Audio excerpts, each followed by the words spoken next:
Mauro, per i triestini, comunque per quelli che abitano, che hanno abitato e vissuto in questo golfo, è una festa. Come vedi questa manifestazione anche con queste condizioni? È una festa, quindi anche se piove fa niente. Ci adattiamo, anche perché conosciamo benissimo questo luogo, sappiamo che in autunno spesso piove, quindi va bene. Il villaggio è comunque gremito, ci sono tanti maxi, c'è l'arrivo di questa run robertissima terza. Dal punto di vista tecnico, a parte Esimit, vedi qualche piccolo cambiamento? Sì, ho visto delle barche bellissime. C'è proprio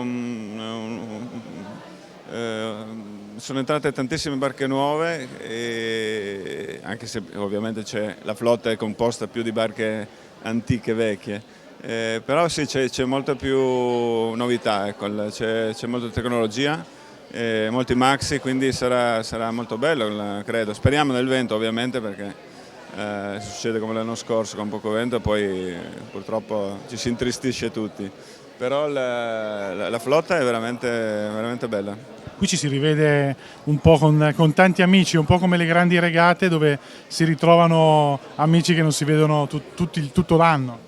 Sì, io adesso frequento il circuito delle barche d'epoca, quindi sono un po' fuori dal circuito dei maxi e delle barche moderne, e dunque ho rivisto con molta gioia tutti i miei amici di tante battaglie.